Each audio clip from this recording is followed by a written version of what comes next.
What's going on, ladies and gentlemen? Welcome back to Auto Auction Rebuilds. We are back. We got a guest with us today. Ho ho! Are you out of practice? Just Santa's Workshop, guys. As it gets longer, the ho-ho-hos get better. Okay, that could just stop right there. That could go a whole different. We won't go there. So I'm going to put a link to Santa's Workshop down below because it's what time? It's 9 o'clock at night, and you're out here trying to help me with an interesting problem. With a conundrum. Yeah, this could be real bad. So I said in a previous video that okay, number one, the car broke, and boy did it break. Yep. Had to be towed down here. And now, in all fairness, I did not disclose where it broke down. It broke down in Midwest City. Okay. I made it to Oklahoma, and I was out cruising, and then I hit some railroad tracks, and then this happened. So here's a cooling fan with a clutch. I don't know why they put this nice, beautiful aluminum radiator in and then left the old school fan, but whatever. That's their business. I would have went with electric myself. Same here. If I wasn't so lazy. So what I did is I went back. I'm going back with a new radiator because the fan has grenaded. Right. The radiator. But I went back with a flex fan temporarily. Okay. No clutch. Good old direct drive. Let's see. Oh, that hurts the teeth. Oh, wow. Wow, look at that. Oh, it destroyed the radiator, man. Oh, look, Randy. Something did hit that right there. Yes, it did. Yes, it did. I bet you picked up a big old rock or something. I sure did. Technically, I could sue the city for this. Their railroad track caused damage to my car, right? Well, now, is it the city or is it the railroad? Ooh. The railroad tracks are out of commission. Oh, really? They're closed. Well, still, the railroad should be maintaining if it's got a crossing. Okay, so I'm just going to eat it. Fair enough. I found from your people, Alloy Works. Yes. Shameless plug. I'll tell you what I'll do. You got a link? Yes, I do. With a discount code? Yep. I will take your link and I'll put it down below your video, cool. Your YouTube channel. So if you need a radiator, he swears by Alloy Works. I'll put one in El Caballero. Yep. And I have got a 4-core that they sent me for the Corvette. Okay. So that is going to be sweet as can be in there. Well, I have one on the way, a 4-core myself. Okay. That I'm going to throw in here with a direct drive fan. So it was not the water pump that grenaded. As he said, something impacted the blade and shot the damn fan blade through my radiator. And yeah, I'll pull that off here in a little bit and probably pull this out as well. So that's one problem. So it breaking down wasn't really, it's not the car's fault. No. The car was just fine. We also found some other interesting things. Like, I've been saying from the beginning, this car only had half a carburetor. I could feel it. Never heard the secondaries kick in. Mm-hmm. Take a look at this, ladies and gentlemen. Look how far that throttle plate goes. Look at this. Way back. Now, if you take this stupid thing that somebody rigged up, this is the kickdown cable. Only halfway. I said it. I said I'm only getting half of the carburetor. That's as much as you get. That's probably why you got as good as fuel mileage as you did. I did get over 12 miles a gallon. There you go. So we now have a whole carburetor. I'm excited about that. Now there is some adjusting to do on the linkage. I'll figure that out later because the gas pedal does not open it all the way. Okay. All right, so we cut the camera and played with the car. Yeah. Sorry. We didn't win. No, we didn't win. We figured out that accelerator is only opening halfway with the gas pedal. So we adjusted every which way, and it's got to be the cable sticking. Yeah, if the cable is... The foot feed with this cable is not getting full travel. Yeah. So... Yeah. That's okay. We messed with it. We do know that this car has 50% more under the hood than what I've ever had. Oh, yeah. So it should be something, but we've got another problem. This car has a lot of problems. There's a lot of problems. So I'm going to show you guys. Oh damn! I'm going to show you guys the biggest problem. All right. So I know there's some. This isn't doing any justice. Well, my phone let me see. I might be able to show them right here. Let me see. Can you guys see right there. Do you see that hole? And do you see that hole? Okay, there's a hole.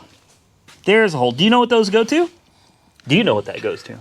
Unfortunately, yes. Okay, you want to tell them? It's called the vehicle identification number. Are you telling me that my car has a popped VIN plate? Yes. Which is a felony. Yes. Yeah. Well, that's no big deal because there's other VIN numbers on the car, right? That is true. Okay, perfect. That is true. So I think there's supposed to be another one on the fender here. Partial. Or on the, up here on this. Right. Right. One's supposed to be here. Okay. And where is that? I believe this is an aftermarket piece. Oh, okay. Because this thing has had front end damage. It had what? Front end damage. This car? Yes. How do you know? Frame splash right there. The frame is damaged. Yeah, right here. Are you telling me that the frame is damaged on this car? Yes, right there. Let me grab a light. I'm not believing you. I can't. Of course I know what he's telling the truth. We've already rehearsed this. Santa, come on. Oh, that light's too flickery. Can't do it. Okay. Can't do it. Hang on. Yeah, so right here, yeah, that's better. Do you see this? I didn't catch this, but he did. This is a unibody. I thought this was a body on frame, but this is a unibody. And the frame has been spliced here. All right, which honestly is it's not a huge deal to me. It's not bad. I mean, it was just a frame, front frame rail. Yeah. No big deal. But, this being an aftermarket, the original VIN is gone. Okay. And since it was wrecked on this side, chances are very good that this inner fender structure here would have probably been replaced as well because of how straight it is. Well, you can see right here is where they seamed it. Okay. So right here or right here, either one of these two places looks like That's where a VIN should have went. either a VIN or the build tag. The build tag, The right. build tag, which should have had a partial, at least the last sequence numbers Correct. on it as well. So those are gone. Okay, so we're missing the VIN there, even though it's just a partial. We're missing the VIN that's supposed to be here. I've heard it could also be underneath, but there's nothing. Yeah, we love to. There's nothing there. Okay, we're missing the VIN on the most important part. This is the part the state counts, above and beyond anything else on the car. Right. This, or on some older cars, it's on the pillar here. Correct. If that's missing, you have an illegal car. I don't care what anybody tells you. I don't care what paperwork you got. Your car is illegal. Mm-hmm. And this car is illegal. I did not know that because in the pictures, they showed the VIN here. Right here. Now, there is a VIN here, but that VIN is not what counts. The VIN up there is what counts. Right. So the state of Oklahoma will not tag this car for me. They won't do it. They will not do it. They will not tag this car. I cannot title this car. This car is a paperweight. Another interesting thing, where's the keys? I want to show these people. This also concerns me. It didn't concern me at the time, but it does concern me now. The keys to this car, right here. Okay, this round key works the trunk, or it did. But it does not work these doors. Huh. Okay, maybe it goes upside down. Probably, it's a Dodge, right? That key doesn't fit this door. Okay, well maybe it's this diamond-shaped key. That's a possibility. Let's try that. Ah, the diamond-shaped key fits. Problem is, But it does not turn. it doesn't work. This works the ignition. This key works the trunk. But it does. The other one works the door. Yeah, but neither one works the door. So we'll go over to the other door. Let's try the other door. The other door doesn't have a VIN number. Let's try this one. Doesn't work this one either. So it's kind of interesting to me that I have keys that work the ignition and the trunk, which are probably original, Right. but not the doors. Now there is one more place for a VIN. There's another one. Yes, here in the trunk. It's hidden in the under the trim on this, or the rubber on this side. Okay. Well, Let's get the phone out. so I guess we need to see then if the VIN back here, if it's here, if it matches the VIN on the door. Because if it does, then we should have a legit car. Oh, somebody's already been under here. Oh, I can't read that, but It looks like definitely 362 is your last numbers. okay, 362, or it could be an 8, but I think that's a 3. I believe that's I think a it's 3. a 3. Okay, so 362, that's supposed to be the hidden VIN, which is not the Right. full VIN. It's only like a sequence number or something. Looks like a 10 or 195 E362. Okay. So something E. Say that again. 195 E362. Nope. I have none of those. I have B as in boy 164210, I believe. So are you telling me that none of these numbers match that number? Sounds like my lottery ticket. Oh no! Oh no! Does that mean what I think it means? That means this door is not the same as this car, if this is the correct number. If that is the correct number, then what that means is that I now am the proud owner of a door. That's With a title. I have a title. You have a title I to a have door. a title to a door. Unfortunately, I can't register the car that way. Well, I guess you could hold the door beside you, pull up to the drive-thru, and roll the window down. I'll put it on my motorcycle. Now, I know a lot of people are probably thinking, oh, I'd be screaming mad, I'd be pissed. Well, I kind of am, but at the same time, what is that? What is that going to do exactly? Well, I mean, it does absolutely nothing. I mean, Right. worrying about it doesn't do nothing. You Right. just got to take care of what you can do. I mean, Right. So, I could stand here and I could scream and cuss and just get totally freaked out and mad, and at the end of the day, it would do absolutely no good but waste my time and energy and y'all's as well. So this video is to show you how to deal with the unfortunate event of purchasing a car that you find out has been, they call it rebodied. Not saying this one is. We don't know yet. Really, the only way to get some clarification is for me to call the Oklahoma Highway Patrol. right. And that's what I was instructed to do by the tag agency. They said, you have to call the Highway Patrol out. They're going to go through that car with a fine-tooth comb. And if they find any VIN numbers that come back to something stolen, I could be in trouble, and the car is gone Right. with my money. Like, that's just inevitable. The car is 100% gone, and so is my money. Years ago, when I worked at my first body shop down in Ardmore, customer brought in a really nice C10 Chevy truck. I mean, completely custom, beautiful truck. And we did a little bit of work on it for him. And a couple of weeks later, he come back in with another vehicle. And I said, where's your pickup at? He said, well, unfortunately, my son got pulled over in it. And they were running VIN numbers. And now, he had the title for the cab. Right. They got underneath and found the VIN number on the frame. Yeah. And because that frame was from a stolen truck, that truck was gone. Yeah, you never see it again. Right. And you most likely never get your money back either. Yeah. And then from the last I heard of him, that was the situation. But that was, I ain't going to say how long ago, but it was a while ago. Yeah. Well, now, of course, everybody wants to know how's Copart going to handle this, right? Right. Because this is huge. So I want to make it very clear from the get-go, I'm not out here cussing Copart. I'm not out here pointing the finger, because here's a fact.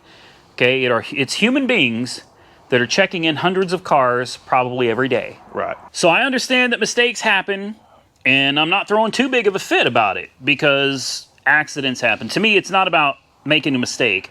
It's how are we going to resolve the mistake. Right. So I have informed Copart that I have a car that can't be registered or tagged in the state of Oklahoma that potentially could be stolen. And they are looking into it, and they will get back with me. So as soon as I know something, you'll know something. But it does leave me in a bit of a pickle, because, like, legally, I can't use this car. Right. And, and any money you put into it, if it does turn out to be stolen, it's gone. Yeah. Now, I've already ordered the radiator, because, I did break that. I didn't break it, but it Right. broke on my watch. Right. So if something, if it does get taken back, I don't want to send it back broken. Exactly. I guess, does that even make sense? It could be someone else's car. They could be getting it back, and I'm the one shelling out money and losing money for them to... Either way, this is on me. So I'm going to go ahead and take care of that. And I'm going to hope that when this is done, the car belongs to me. And this is a process that, from what I understand, can take months Oh, boy. to get resolved. So I could be sitting on this a long time. That's true. You are dealing with the federal government. Yeah. Or state government. State, yeah. Government agency. So I guess that's where we're at. What a shame too, because I'm ready to dive in. Like, I'm ready to wash it. What is it I do on this channel? I wash them, vacuum them sometimes, pour stop leak in the oil. Like, I'm so ready. Oh, tires. Got to put, tires. Tires, yeah. And put lipstick on a pig. So. Yeah. I really am. I'm ready to get into this, and I want to fix that accelerator cable so that we can have the full power and go do a proper burnout on these old flat spotted tires. Oh, yeah. Before I put the new ones on. Unfortunately, this one may be sitting here for a little while, guys. So if anybody else has any ideas as to where another VIN number would be, and I've already heard on the package tray, driver's side above the speaker, I pulled out the cardboard package tray, and there's nothing back there. I put it back in, but there is nothing back there. So,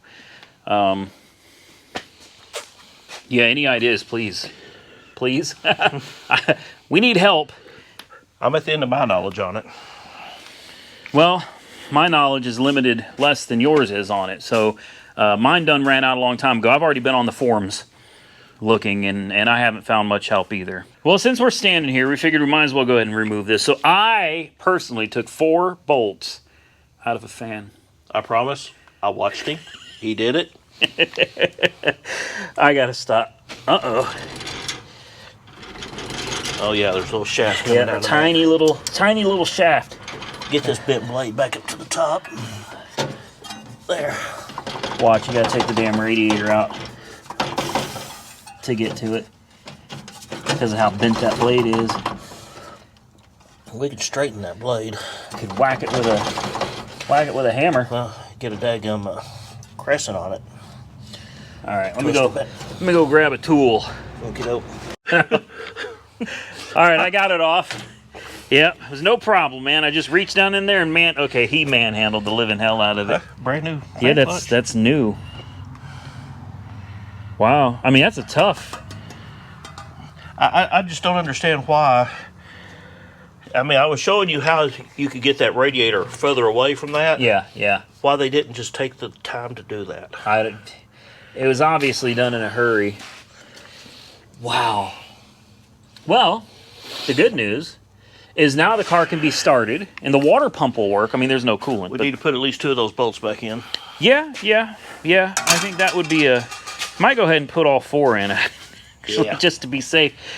And then we'll go ahead and do a start for you guys. We'll fire it up. We can listen to it run, and that's about all we can do with it, I guess, at this point. All right, we decided to just pull the pulley off. This is a much better idea. Thank you. Yeah. It was his idea. He said, "Why are we putting this back together? You ain't got water in it anyway." Yeah, there ain't no water."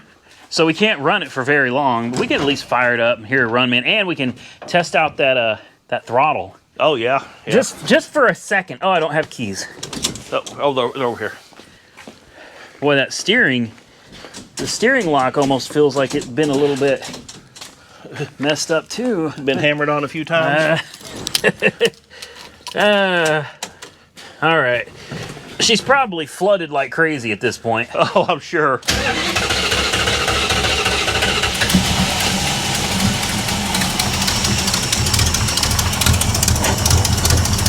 Oh, listen to her. 70 psi of oil pressure.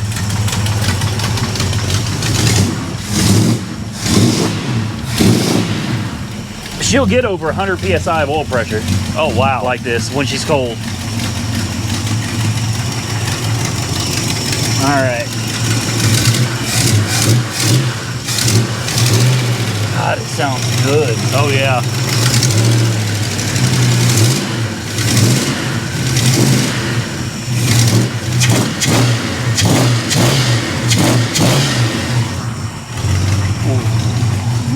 Give her a quick rev. I'll let you guys hear this.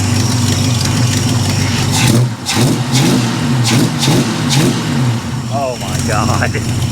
Oh my, it squirted me. Woo! Oh man. It's so bittersweet, man. Oh yeah.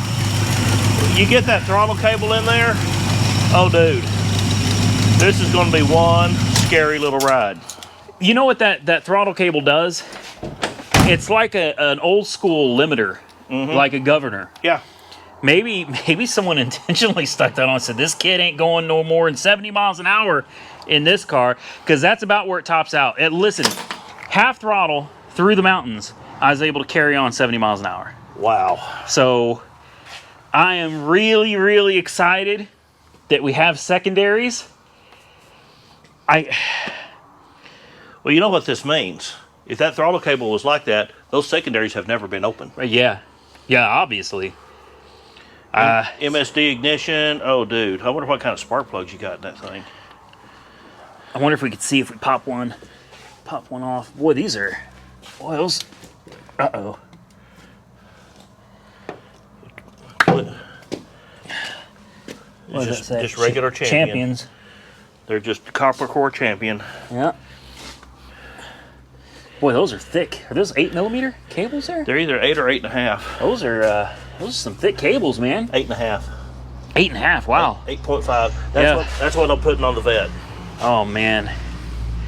Well, I guess I'm not going to end the video because I'm hoping that I hear back from Copart before I release this video. Okay. So I'm hoping we have some resolution from Copart. I told Copart at this point, I don't think there's nothing the seller can do. The seller was a dealer, not an insurance company. A dealer sold this, which that should have been illegal for them to have done that. Right.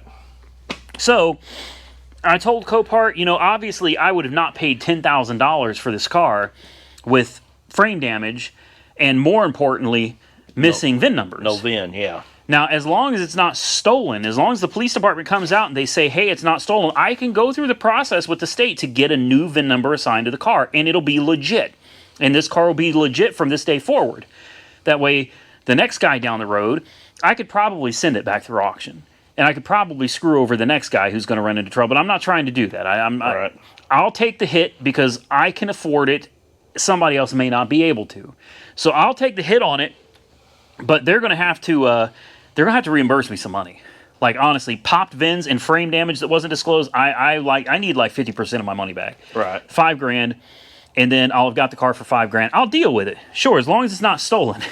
If it's stolen, I'm going to need 100% of my money back. You give me my money back and come get this thing now. I'll even haul it. I'll haul it back to Copart here in the city.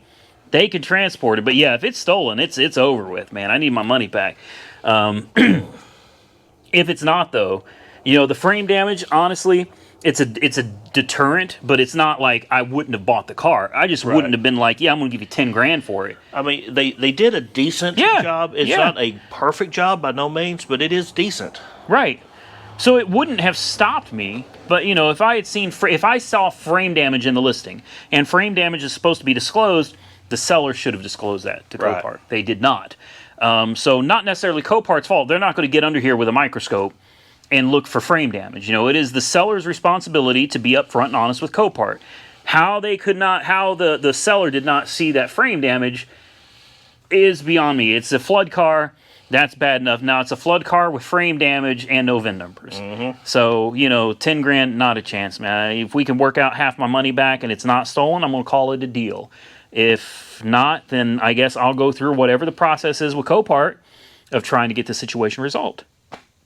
And until then, I'll tinker with it and play with it and maybe even replace that throttle cable just to...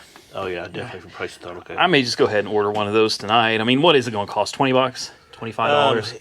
You get you a good steel braided one. All right. And you're looking at probably $35 to $50. That's somewhere fine. In there.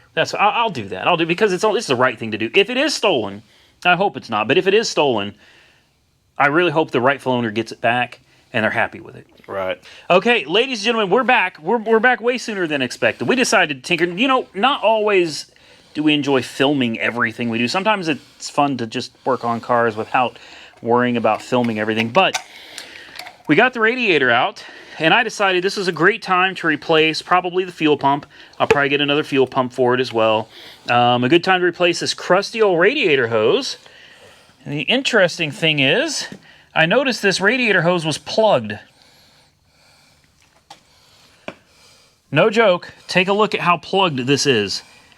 This... It was in there like that. Not right sideways. It Nope. was not sideways. It was not like this. This plug was in here like this, but deeper down.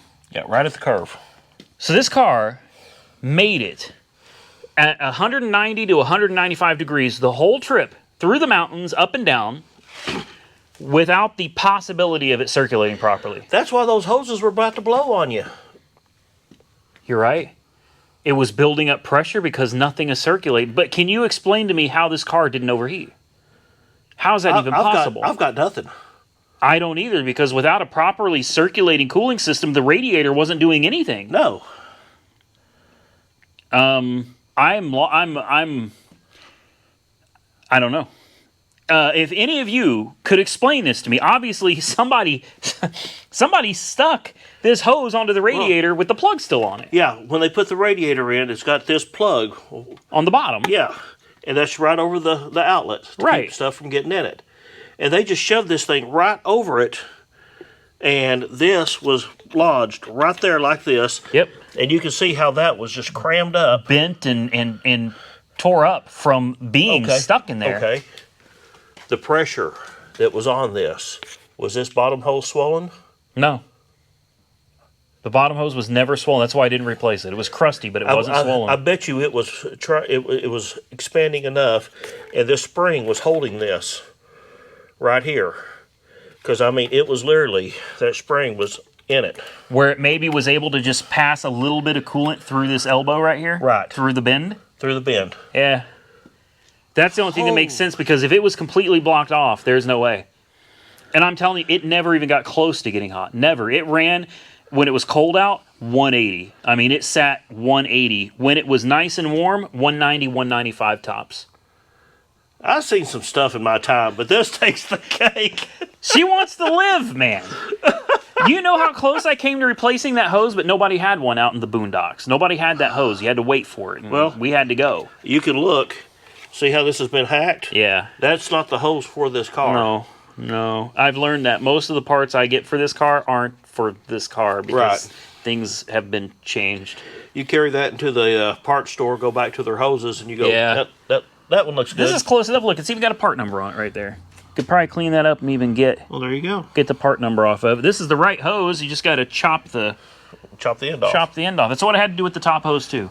It was just a tad bit. So you can see I hacked it up with a razor blade. Did you take the cap out of that one? Shoot. Yeah, I did. I took the cap out. All right, guys. Now we're going to get out of here. We'll be back. I don't know if I can snap right now. And we're back. Santa's Workshop is back to help us. We're here. Yeah, and I want to do something. I want to do something for Santa's Workshop. He is so close to hitting 20,000 subscribers. He's also really close, coming up on his 1-year anniversary on YouTube. Yep. How many subscribers you got? 17,300? 17,370 something. So you are this close. Yeah, that close to hitting your goal. That close for your 1-year anniversary on YouTube. What I would like you guys to do right now is go subscribe to Santa's Workshop. He's done a lot to help us out, and I'm gonna throw a little bit of an incentive in there for you guys. In the first link below this video will be a link to his video on the Midnight Express returns, his Mustang. All right, I need you to drop him a comment and subscribe to his channel, and I will pick one of you that is currently subscribed to his channel. You don't even have to be subscribed to mine. Just subscribe to his, and leave your Cash App handle down there. I'm gonna pick one of you, and I'm gonna send you $100, $100. So all you gotta do is just subscribe to his channel. Does it count if I comment? You can't win. You can't win. It's his 1-year anniversary, March 31st. 1 year on YouTube, and you are so close to fulfilling that goal. And I'll tell you what, Randy, if it hadn't for you, I wouldn't be where I am right now. Well, if it wasn't for you, I wouldn't be working on all of this right now. No. He has been a huge help over here, guys. He really has. A good dude. He's been and he's got some really cool cars on his channel. Really cool cars on his channel. And hopefully we're gonna be doing the Cars and Coffee again. Cars and Coffee. Coming up pretty soon. Second weekend of April, 8 to 10 a.m. So we get to do that again, and I'm hoping that if this one isn't stolen, that maybe we can get back to maybe I can take this one down there. Oh, that would be nice. I would love to take this down. And I got more news for you guys. Where is it? We found a partial build sheet for the car. Whoa. That's like me after a long night of drinking. It just went limp. We found a partial build sheet. You guys see what this is? This says vehicle. Well, you can't see it, but it says vehicle identification number. And it has the same digits all the way to the G, which means a 318 two-barrel, as the door has. So this is good news. The build sheet that came out of the backseat was crumbled up. Things have been eating it. But we have a partial VIN, and it matches what is on the door. Cross our fingers. I don't think we're going to get the police to come check this out today. That's not going to happen. But what we can do in this video, we'll come back, and that's a cliffhanger. Yeah. You know, we'll do that in a completely separate video. We'll come back and we'll discuss. I'm not going to talk about what Copart. I had a discussion with Copart, and you know, I'm not going to come out swinging and bashing on them or anything. I'm just not going to do that. It's not me. You know, I'll deal with it myself because I'm a big boy. But I will say that I wasn't super impressed with my options. But like I said, it is what it is, man. I'm going to deal with it. But we'll come back. We'll talk about that in another video, as well as if the police determine whether it's stolen or not. We have a brand new 4-core radiator from Alloy Works, guys. Look at that beauty. That's a heavy, like this is a... Oh, yeah. I mean, I know it's aluminum and it's lightweight, but this sucker, that feels like quality. Yeah. That's what that feels. Look at these welds. Very nice welds. I mean, very, very nice welds, guys. That's what's going into the Corvette, and that's what is already in the Caballero. See? See, he uses them too, and it only cost me $179. Right. Free shipping. That's it. It was $179 shipped to my door. We've also got some other parts to throw in here today. I figure since we're already in here with the radiator out and the fan and everything, it's super easy to get to the fuel pump. Fuel pump sits, let's see if I can get you guys in it. Right there. Right there she is. 2 bolts. We'll go ahead and throw a new fuel pump on it as well. Look, I went with an original equipment, Delphi. Oh. At least that's what it says. It says Delphi. Isn't that GM? I don't know. I thought Delphi. Delco is GM. Okay. This said that this is a original equipment pump for this. Probably not. But we also got the low radiator hose. I was able to find that part number. Hold it. Let me look. Yeah, make sure there's nothing stuck in the bottom of it like we had last time. I don't see anything, so we ought to be good. Belts. And I think one of the most important things... Oh, yeah, fuel filter, too, is always good. But one of the most important things here... We got a new accelerator cable with lots of little adapters. And just in case we need it, I don't know if we will or not, but this, somehow you rig this whole thing up to that. Oh, the bracketry? Yeah, I'm hoping we don't have to use that. But it recommended it when you buy the kit. So. Well, the thing about it is, Randy, we're going to have to raise it on an even plane with that. Yeah. Because that angle, I think, is a lot of what's killing us. Oh, wow. That's a horrible angle. Yeah, so we need to raise it up to at least there. I think this bracket is designed to fit right here. Okay. So you take that off, run it straight up. And boom, there we got it. I think that's how it works. So yeah, we got a little bit to do, so I guess let's go ahead and get started. All right, we got the new fuel pump in. Hopefully it works. We can't try to start it yet. I almost made that mistake. Yeah, I was thinking, I was like, well, let's make sure before we go bolting everything up that we don't have any fuel leaks at the fuel pump, because it's easy to get to with all of this out. Right. But then Michael reminded me that there's these, transmission cooler lines that will just gush all over the floor. So it's you know what? That's not true. That's not true. This transmission in park or neutral will not pump. Really? It only pumps when it's in gear. I totally forgot about that. Yeah, I totally forgot about that. This one will only pump when it's in gear. So technically, before we go bolting everything back together, it probably would be a good idea. The fuel pump's right there. You know, it's so easy to get to. We'll go ahead and check real quick. And let's make sure we can get fuel pumping up here. And make sure we're not going to have any problems. And then we'll remember to take off the red things. That's what I started saying. Just note right now, we take the red things off. Yeah, we'll take those red caps off so you don't have a repeat. I'll clean up the water pump and we'll put the new hose on and drop in the new radiator. It's coming. Yeah. This is so much easier than. Oh yeah. Yeah, this is, I'll take this any day of the week. Let me clean these tools out real quick, guys, and we'll see if we can get her to crank over, get some fuel pressure, maybe even fire up. You know what? I got to figure out what this goes to. There's a vacuum line there, vacuum port. I'm thinking that may go to vacuum advance, which this car doesn't have because it's electronic. Right. That should still be capped off. Yeah, definitely. Yeah, that could cause a lean condition. Huh. Hey, what are you looking for? I am looking for a small wrench. A small wrench. A small Oh, good wrench. Lord. Are you kidding me? Nope. Oh, you almost found one. That was too small. That was too big. Of course. Yeah, everything I got is big. Never mind. He found one adjustable. I feel like we've kind of cheated him a little bit. Because they haven't gotten to see, like, anything, and most of it's done. Most. Not all of it. Sorry, guys. Sometimes it's just more fun to just get it done. You just forget to YouTube. Yeah. Yeah, I was forgetting to YouTube. Don't worry, we're not finished. There's a, just like with the Mustang over there that ended up needing more parts than I had ordered. This one too needs more parts.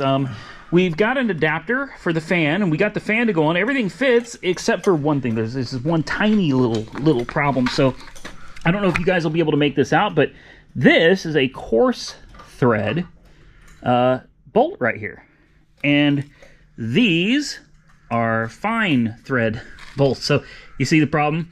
Yeah, these are the right size, they're the right length, but they're fine thread instead of coarse thread. So I have to go to Ace or something and find one that size, but with coarse thread. So we cannot put the fan and the water pump pulley and belt back together, unfortunately. But what we have done is we got the new radiator in, which looks very nice. We got the new overflow installed, halfway, not entirely.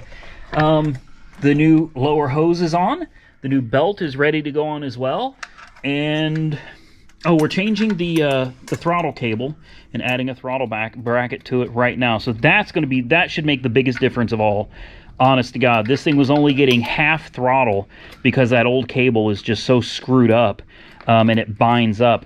Half throttle, and I was able to do a burnout, and I was able to drive it all the way home up to 70, 75 miles an hour on the highway at certain times. So now that we're going to get full throttle, this thing should be a monster. Well, you wouldn't know it, but it's the next day. I could have fooled him.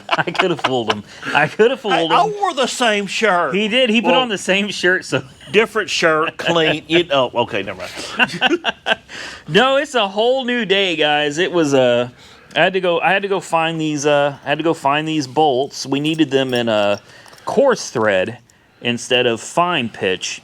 And yeah, I had to go back. So these are 5/16 by 2 3/4, and they're grade 5. I figure grade 5 is more than enough for a cooling fan. Oh yeah, especially when you've got 4 of them. Oh yeah, holding it on. I don't think we're gonna exceed the stress rating of these bolts. So now all that's left to finish this up, to button it up, and I'm going to attempt to drive it home. I'm a little nervous about that, but I'm going to attempt to drive it home, and all we got to do is put the belt on the power steering, put the water pump, what do you call that? The pulley. Right. What do you call the pulley? The pulley. The pulley, yeah. The water pump pulley back on, put the fan on, bolt it all down, check the coolant, make sure the oil's full, because she does have a tendency to leak a little bit. And then, well, you know what I'm going to do? I'm going to try to get my speedometer working. If it's easy enough, I will. If it's not, then I'll just give up and call it a day. But I do want to try to get the speedometer working. It would be nice to keep track of miles and know how fast I'm going. And I got a little bit of an update. You want to tell them? About what you showed me? Yeah, potentially. Potentially.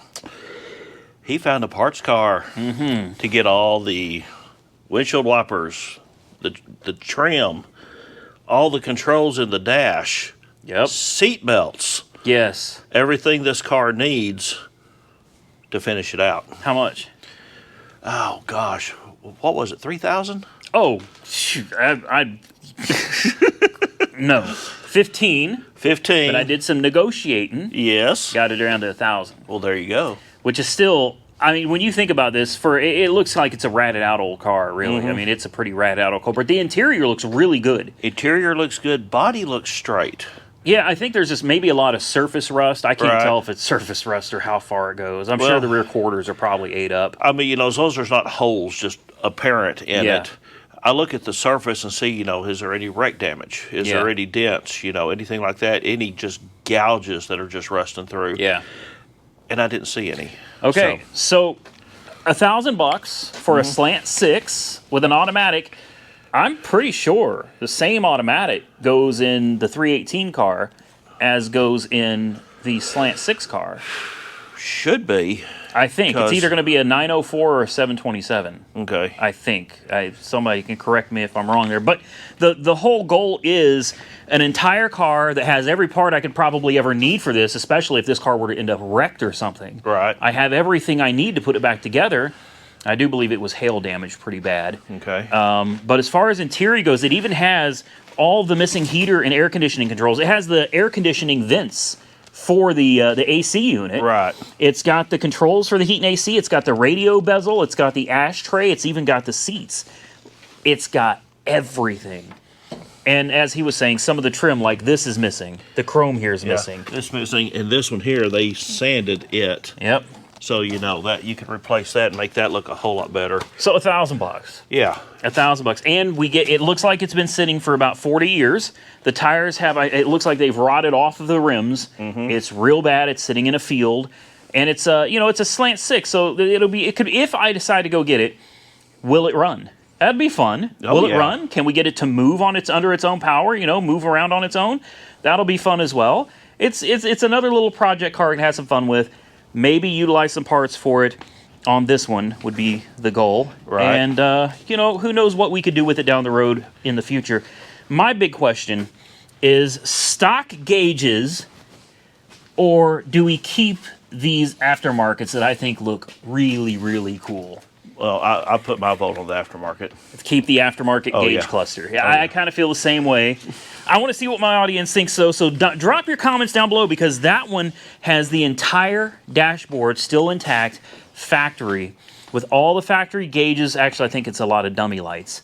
Right. But the original speedometer, which is a big rectangle where the needle goes, just comment below and tell me if you think we should stick with factory gauges or aftermarket gauges that we currently have in this. We're going to finish buttoning this up, guys.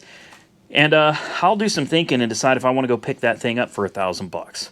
Honestly, in today's market, that's actually pretty good for a 2-door. Right. This isn't a 4-door. It's a 2-door Scamp. Well, I mean, get what you need off of it, and then put it back out for $1,000. True. Especially if we get it running, it might be worth a little more. Yeah, and the thing about it is this body style car. Could you imagine dropping a nice race engine in that, do it a quarter mile out of it? I mean, there's nothing saying you can't take that car and drop something other than a slant 6 in it just for fun. You go find an old 318 or something, and, even if it's just for the fun of it, drop a 318 in it, make it a V8 car, and maybe get 25 out of it when you're done. Oh, yeah. And you know how cheap those 318s are in the salvage? Dime a dozen. Yeah. Dime a dozen. Okay, stop it. He's got me thinking about doing some other stuff I didn't even consider. I'm a bad influence. I'm going to end up like you. I'm going to have... I can't fit... The amount of cars you got, I could not fit in here.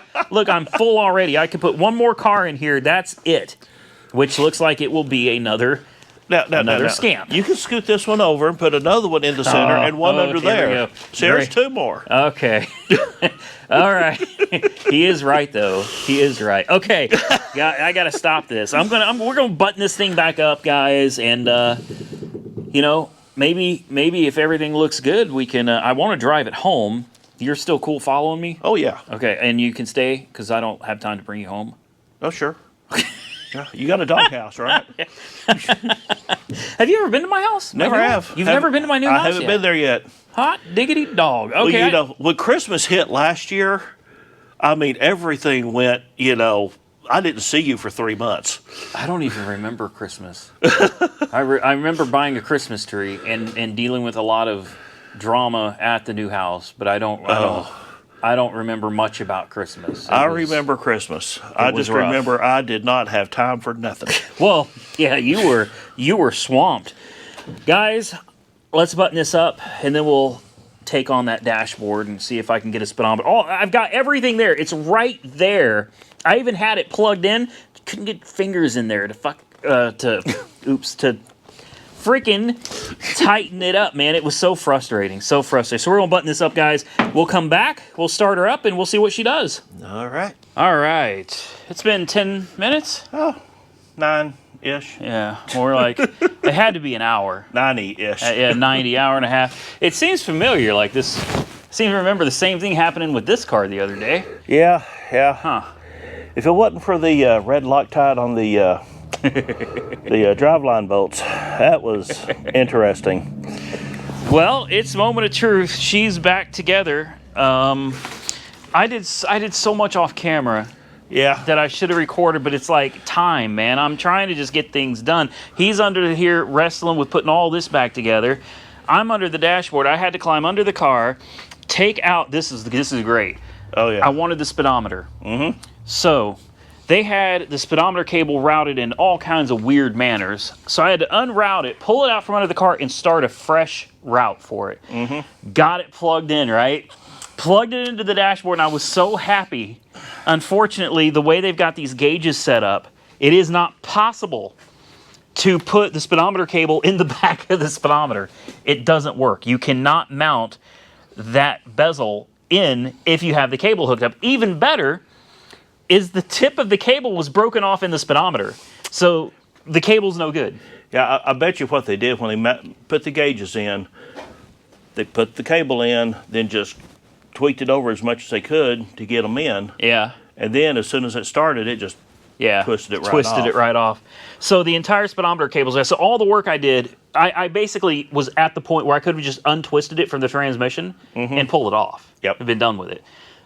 But yeah, and then the dash lights quit working. It seems like the switch has failed. So what we had to do is, I'm not proud of it, but the dash lights now come on with the ignition. Like I said, not proud of it. It's just the way it's going to have to be for now until I can get to replacing the dash switch as well. It's been a night. It's been fun. He put the seats in, so we've got back seats again. And now, for the first start of today, oh, that accelerator pedal feels a whole lot different. Isn't it amazing when you do things right? Yeah, right? Okay. First start, she usually fires right up. Oh, yeah.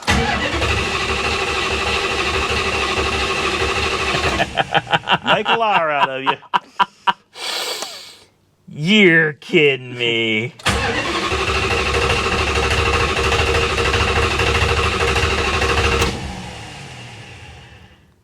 What the heck, You're kidding me. It always fires right up.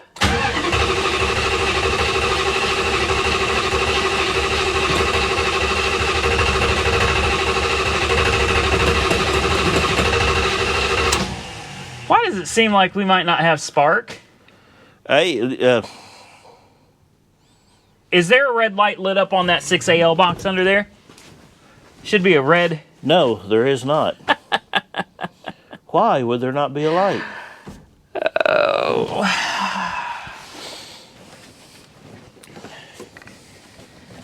Well, it probably has something to do with pulling the dash out. Well, I guarantee you there's a positive wire somewhere that got, you can smell the gas. Oh yeah, it's got plenty of gas. She got plenty of fuel there. Now, it's just a matter of finding out why we don't have a red light on our box. Okay. So we have ripped out a ton of wiring, right? Yeah. We ripped out a whole bunch of wiring. We got the meter here. We got the 6AL. The 6425 is the digital version. And after pulling out tons of wires and cutting and cleaning, and we found this. And it occurred to me, I'm proud of this. It occurred to me when I saw this ceramic block, I thought for a minute, I was like, what is that? Wait a minute. That ceramic block is for an old school coil, Right. to keep you from blowing them up, right? When you crank it, instead of providing 12 volts, it cuts it down to 6. Right. And it does that till you let off the key, and then it goes back up to 12 volts again. I don't remember exactly why they did that, but it's a resistor block. Right. Well, he grabbed the voltmeter and he checked the side that they had the 6AL connected to. They had it connected to the 6-volt side. So when you're cranking, instead of providing 12 full volts to the volts to the MSD, she was only getting 5 point something. 5.6. Yep. So after a ton, he took off the battery cables and cleaned everything and put everything back together. We just weren't getting where. I cut all the electrical tape off the ground wires. I mean, we went through this thing, and eventually this has still got to be buttoned up, but we ended up cutting the red wire that was on the wrong side, and we spliced it in to the 12 volt side. It fired up first try. First try. Yep. First try. Unfreaking believable. I know what you was wanting to say. I was feeling it myself. Yeah. Well, I told him, I said, you know that's not going to fix it. And I said, be positive. Come on. Turns out it fixed it. Now, what I do not understand is how come I was able to drive at 1,600 miles home and we did not experience this issue. This was not an issue. You got me. So why would it have made it 1,600 miles just fine and then suddenly today it stopped? I don't know. Also, my parking lights now come on with the ignition because I wired something up, messed up. I don't know. We're going to open this garage door real quick because I'm about to... I think she had a lot of gas dropped down her from when we were cranking her. She's woo! Okay, so the goal now is to...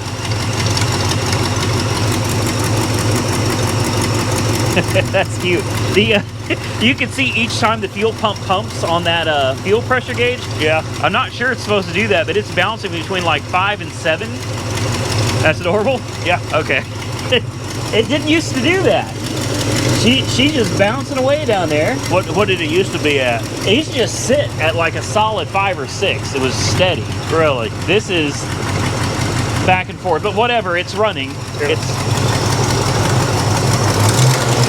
Now she's bouncing faster and faster and faster. Yeah. Yeah. Oh yeah. Okay, so we got new belts on, we got the new radiator, the fan, everything is back together. It's not perfect, I've got some wiring to button up, but honestly the wiring is somebody else is doing. Yeah. I just get to be the one to come in here and try to clean some of it up. The main thing I'm looking for now is I'm making sure after it runs for a couple minutes we don't have any fuel leaks because we put a new fuel pump on it. I want to make sure that we don't have antifreeze spewing anywhere because we mess with a lot of stuff under there.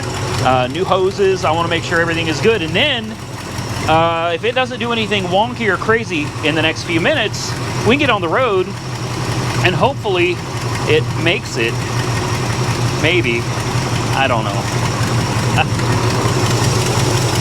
Good pressure on the cooling system already. Good. For the first time in a long time, the cooling system is actually circulating. Yeah. Can you imagine that? It's actually circulating. I have no idea how it made it all that way blocked. Me neither. Looking at everything now, I'm surprised it made it Period. back at all. So I'm really happy that it did. She sounds good. Guys, we'll be back in a couple minutes and we'll have a verdict for you. Well, guys, she's not pissing anything out from under. Thank goodness. And we have shut it off and started it repeatedly. Yes. Many times. So much so we killed the battery. I killed the battery because I forgot the battery was already dead. As you can see, she's starting to smoke up the shop real nice. So we're getting, yeah, getting a buzz standing in here. So I guess the only thing left to do is to drive it. Get it on the road. Get it on the road. It's dark, so you guys aren't going to get a very good view, but hell, what's new? Maybe we'll, I don't want to promise a burnout, but maybe, well, not a burnout. I don't want to do that yet. Let's just, Are you sure? just give her a little gas and just see what she does. That's all. Well, you know, we'll be behind you in the pickup. You know, Yeah. you can be under the bright lights. And Yeah. No, I'm gonna be real, somewhat gentle with her. And just see what she does. I'm just gonna just see what she does.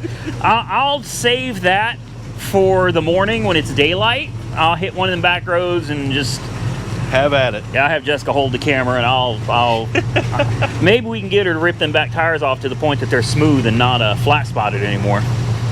Then you have to rotate. Yeah, well, I got a brand new set of tires for it.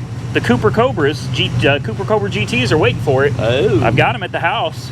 I'm just trying to decide if this car, and so far I'm not impressed. Now, this car is a hodgepodge. Is that what they call it? A hodgepodge?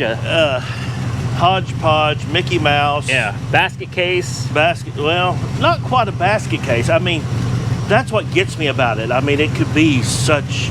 It's got potential. It does. It does. I mean, it has a good frame, plenty of potential. It's got good bones. It's got good bones, and it looks relatively decent if you're not standing right up on it. No. Yeah. Okay, guys, let me get this out of the garage. Let's close it up, and we'll get on the road.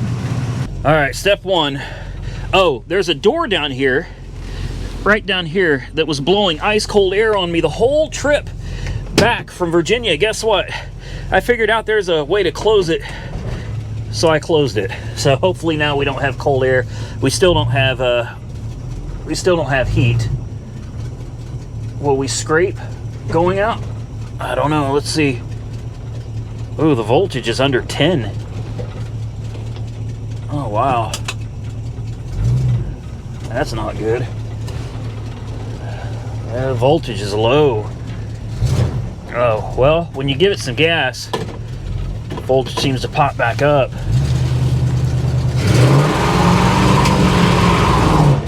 Oh, wow. Yeah. Boy. Hold on, let me just do a quick little burnout here. What do you think?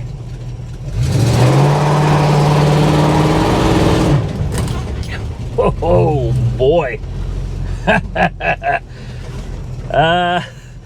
Boys?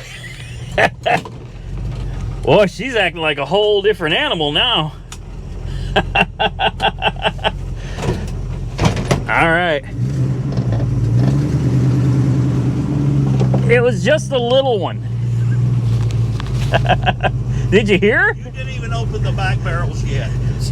I let her rip right there too.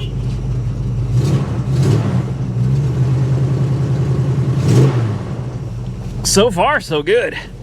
All right, I'll go get the wifey, and well, you really can't see nothing out here. No, it's dark. I shouldn't be doing this because I'm out of gas.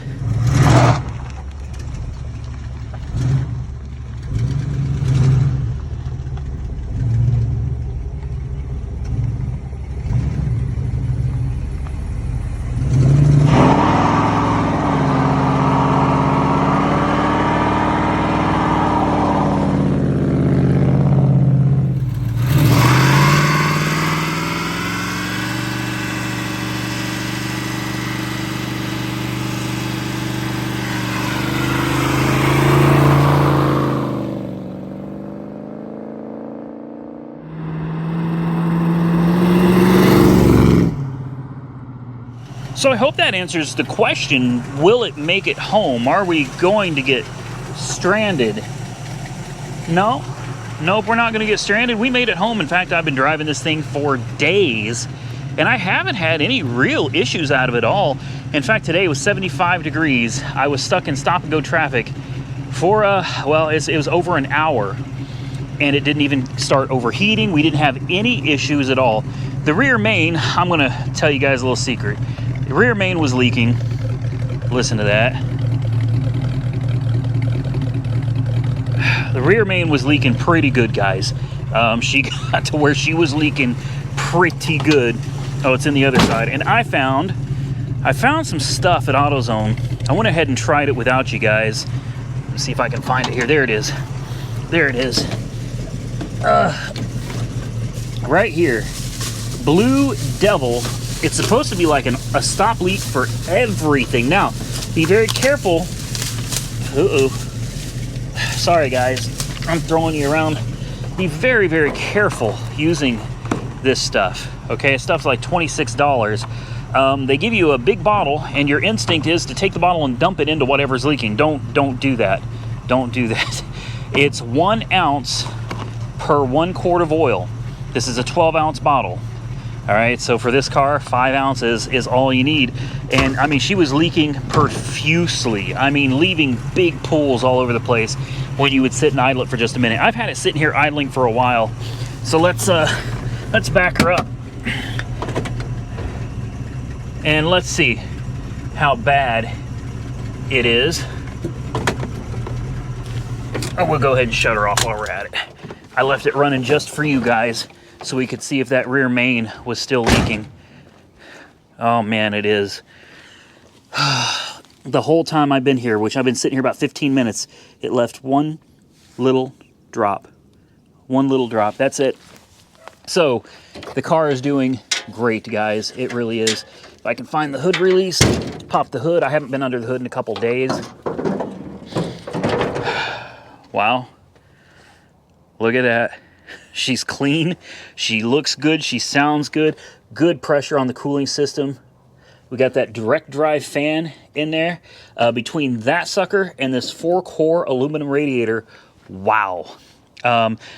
She will do smoky burnouts all day long. I'm telling you, the car may not be good for much. It's not a race car. It's not a fast car. All right, but there is one thing two things that this car is really, really good at.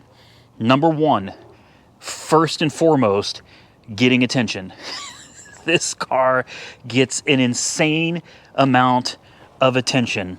That can be good, that can be bad. I've had a lot of people stop to say, hey, I'm subscribed to your channel. I watch your videos. If I was out in one of my other cars, they wouldn't even know it was me. But in this, people recognize you. They know who you are, and if they don't, they stop because they want to. It's a cool, cool car, guys. In an upcoming video, we got some things to go over. One of those being, what was Copart's response to the issues that I've got with the VIN numbers on this car, right? Well, that's a big one, right? Another thing I found under the hood, there is something under there that is not as it seems to be. I'll go over that. In short, this car is a catastrophe, guys. It's so sad. It's so sad. This car is an absolute catastrophe. It's also a car that I've somehow fell in love with. I can't explain it. I have a love-hate relationship with this car. One minute, I swear that I am sending it down the road. I'm getting rid of it. Then I take it for a drive, and I see people wave and people thumbs up at me when I'm going down the road. People stopping and asking me about it. And I fall back in love with it. I enjoy, yes, the attention, but I also enjoy driving this car. It's rough. It's hard to ride in. Jessica's been riding with me all day. She's not happy. She doesn't like this car. But there is something about that. It's like riding horseback without a saddle. If you've ever done that, you know what I'm talking about. This thing is a rough rider. Why? I don't know. These cars were not like this when they came from the factory. Maybe the torsion bars are lowered too much. Maybe the rear suspension, the rear leaf springs aren't doing their jobs. I have no idea. All I can tell you is it is a very, very rough riding car, and I hate it, and I love it. Next, the other thing it does super well, next to getting attention, is she'll do burnouts, man. She will light them up like nobody's business, and I think I know why. I am 99.99% sure that there are no rear brakes. Yeah, I think somebody has just left the rear brakes not hooked up, or they've blocked them or put a proportioning valve on them that make them basically useless. I think they've turned the proportioning valve all the way to the front, because you can hold on the brakes, and I'm telling you, you hit the gas, she will light them up. She'll burn tires all day long. She eats tires for breakfast, lunch, dinner, dessert, and then comes back and asks you for more.